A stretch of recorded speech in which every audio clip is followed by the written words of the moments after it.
Hello everyone, this is Hira. Welcome to my English, and today I will be doing with you letter writing because there were some students who were not able to understand it in Hindi, so they requested me to make this video again in English only. So I will be covering video all in English, and I'll be covering all the letter types that I did in my previous video. Letter writing type of question can be asked in either NIOS or CBSE, it can be asked in ICSE or even college examinations also. So the format basically remains the same, and in this video we will be covering the different types of letters, what is the format of different letter writings, and of course we will be looking at some examples and some samples that will help you with the overall structure of different letter type. So let's get started with formal letter. So formal letter, what exactly it is? It is, well, something that is written for official purposes, right? So written to offices basically. You have to stick to the formal language. You can't use any informal language in it. And it has to have a proper format in which you are supposed to write this formal letter. And this is the format which we'll take a look at just shortly. Now it is written to authorities, dignitaries, even colleagues, seniors, newspaper editor, managers, etc. And why do you write it? You write it when you're applying for a job, asking for leave, registering any complaint, and seeking an inquiry. Now what is the format? First of all, you need to write the sender's address. That means basically your address because you are the sender. Then you will put on the date on which you are writing the letter. Then receiver's post. For example, if you're writing, let's say for a job, so you will write the manager, the director. So you will not write the person's name here. You will not write their personal address. You will write their official post and their office address. Okay, so it is absolutely official in nature. Then you're also going to write in what is the subject. So basically it has to be a small phrase in which you need to specify what is the letter all about, and it should say in the least possible words what the letter is all about. Fine. Then we come to what is salutation. Salutation is usually, since you don't know that person, so it has to be dear sir or madam. Now if you know that this is a male, so you will write dear sir. If it is a female, then you will write dear madam. And if you're not sure about the gender, you will only write dear sir or madam. Okay. Then preferably you need to have 3 paragraphs to write the body of the letter, in which the first paragraph is the introduction paragraph. The second paragraph is where you describe the actual problem or the concern or the issue. And in the third paragraph, you basically lay down your expectation from the reader. What are you expecting as a resolution to your reason of writing the letter? Fine. You also thank them in the end before signing off, and signing off is when you use words like yours sincerely or faithfully and something like that. Then you write your full name or XYZ, whatever is provided to you. Okay, now moving on, let's take a look at the letter to the editor. So the letter to the editor starts with sender's address first of all, because it's an official letter, formal letter. Then you put in the date, and in the receiver's post you are going to write the editor. After that, you write the name of the newspaper. It could be any newspaper's name, the Times of India, whatever. Then you write the address, or you can simply write the city, okay, because it is asked in your exam. Then you write the subject. So subject I've written as a sample subject, excessive use of polybags. Okay, so this kind of subject is very self-explanatory. Fine. Then I write dear sir or madam. And there is a standard line that you're supposed to use in the first paragraph of the letter to the editor, which is, through the column of your esteemed newspaper, I would like to draw the attention of the masses or the concerned authorities. So either you are writing to aware the masses or to draw the attention of the authorities towards the problem that you're quoting. Fine. So towards the overusage of polybags in our city. So this kind of ends your first paragraph, right? In the second paragraph, you're going to elaborate the problem. So what are the people doing? They are using they are using polybags too much, or polythene bags too much, plastic bags too much. Maybe you can provide some solutions to it, that they should start using cloth bags or paper bags. And maybe you can also quote some specific instances or examples that you saw, that people are just carrying unnecessary polythenes in their hands and just throwing them, like usage of wrappers. So a lot of things that you can write over here in the second para, which is the main discussion that you're having with the receiver. Fine. Now, in the third paragraph, you're laying down your expectation from the reader. So you're saying, thus, I request you to kindly publish this letter in your newspaper to aware the masses or the society so that they realize this mistake, and or maybe you can write concerned authorities to take proper action or appropriate action. So thanking you, yours sincerely, then your full name, and then XYZ in the end. Now let's take a look at what kind of changes are we going to bring in if it is an inquiry or a complaint kind of a letter. So let's take a look. So this is an inquiry or a complaint letter. We begin by sender's address. We write down the date, and in the receiver's post, in the receiver's designation, we write either the director, the commissioner, the coordinator, HOD, head of the department, manager, and so on. Then we write the name of the organization and the organization's address only. Fine. Then we write the subject. So either we are complaining against or we are making an inquiry. So complaining for or inquiry for. Then we are going to have the same salutation, dear sir or madam. Now how you begin? With due respect, I would like to bring to your kind notice, or I would like to inquire, or I would like to express my dissatisfaction. So then you quote what the problem are you are making over here. Then the second paragraph is going to be when you're elaborating the issue, what is the nature of the problem, and again you need to quote specific instances and examples to elaborate what problem it is that you are facing.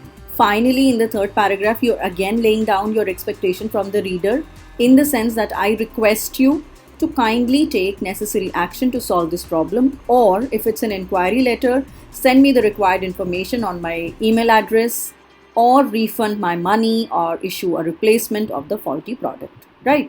So all the different kinds of letters have been addressed over here. So please take a look and choose your phrase accordingly, right? Then you end it with thanking you, and then yours faithfully, full name, XYZ, full name or XYZ. So usually you're provided with the name in the letter. If it is not provided, you can write XYZ, but you can also write a name. Now let's take a look at what kind of changes are we going to bring in if it is an application. So if it's an application, the usual standard remains the same, sender's address, date. So in here, you're going to write the commissioner, the director, or the principal, the manager. Then you can write the name of the school, the organization, the college, whatever it is. Then the official address of the organization, school, college, etc. Application for leave, or if it is a job application as well. So applying for a job as well, or you can simply say job application. Then write dear sir or madam, because again you don't know who is the receiver. And when you begin your first paragraph, how you're starting is, with due respect, I am writing to apply for a leave, or I am applying for the post of so and so, advertised in so and so newspaper, or in so referred by so and so. So what exactly is your purpose of writing the letter has to be written in the first paragraph. Now the second paragraph is, again you're going to elaborate the reason of taking the leave, what are the dates of your leave, and how will you complete the work to be done during the leave taken. So for example, you are on a 1 month leave. What are you going to do? Have you designated somebody to take care of the work that you were supposed to do? Or will you complete it before you leave, or maybe after you come back? So all that information has to be covered in this paragraph. And if you're writing for a job application, so what are you going to include here? What are your skills? What has been your experience? What are your qualifications? And why they should hire you, right? So some kind of a punchline or something, that why they should be hiring you. So it's like a covering letter for your resume, right? Then finally, third paragraph, again expectation from the reader. So thus I request you to grant me the leave or accept my candidature for the said position. This is how you're going to end your application. Then thanking you, yours faithfully, in case of let's say job application, And obediently, if you're a student of a college or a school, then you're going to write obediently, and finally your full name or XYZ. Now let's come to what is an informal letter. Okay, so informal letter, what is it? It is written, as the name suggests, it is written for unofficial purpose. And we are going to use informal language. Now, informal language means that you can use contractions in it. For example, I plus am becomes I'm. Okay, he plus is become he's, right? She plus is becomes she's. Okay, but of course you are not going to, use SMS language like HW and RU. So not that kind of language. Since you're writing it for exam purposes, it definitely does follow a format, but it is slightly different from the formal letter format, which we're going to take a look at. And it is written to family, friends, relatives. Now, how you write it? You begin with sender's address, then you put in the date, and then salutation. There is no receiver's address, no receiver's post, no subject. So simply we have salutation. Then again, body of the letter can be written in 3 paragraphs preferably, and finally you sign off. No thanking you is also there. And when it comes to writing the name, you should write only your first name. In formal letter, you were writing your full name, but here you can write only your first name. So now let's take an example of a informal letter. So this is a format that we can use for writing a letter to our friends, parents, relatives. So first of all, you're going to write your address because you are writing the letter. Then you are going to put in the date, and then you can write dear mom, dear dad, dear brother, dear papa, dear whatever. Then dear friend's name, if it is written to a friend, then maybe dear uncle, dear aunt, dear cousin. Maybe the name would be better here because you need to have that informal touch to it. Now, how you begin with it? You don't start with the purpose straight away because it is somebody that you know that person. So first of all, you have to acknowledge the relationship, and how you do that is you ask how they are. So you begin by writing, how are you? I'm fine. Now look at here. I have used a contraction just to show that we are going to use informal language here. I'm fine by the grace of God. Hope you two are doing well. Then maybe you can write one more sentence talking about, something that will take you to the purpose of writing the letter, right? So it's been a long time that we have interacted, or the last time you visited my place, it was so much fun, we had a great time together, something like that. And in the second paragraph, you then come to the point of writing the letter and elaborate with more ideas. By more ideas, I mean supporting ideas, so you need to be more creative.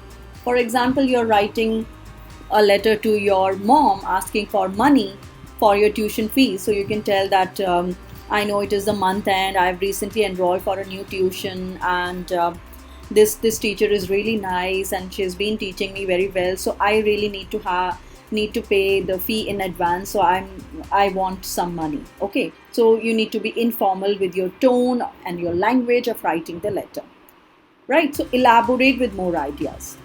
Then third paragraph is again your signing off kind of. Then you mention I miss you, or maybe you can also say that I'm awaiting your reply as soon as possible, looking forward to your reply as soon as possible, something like that. Pay my regards to Papa, pay my regards to uncle and auntie, and love to younger siblings, something like that. And when you're ending, yours lovingly or yours truly, and then you're going to write your first name only, or you can write XYZ as well. Okay, so I hope you have understood formal letter and informal letter. I thank you so much for watching this video. In case you have liked it, do give it a thumbs up. And if you're new here, please consider subscribing. And I will be back with one more video very soon. Take care and stick around. Bye-bye.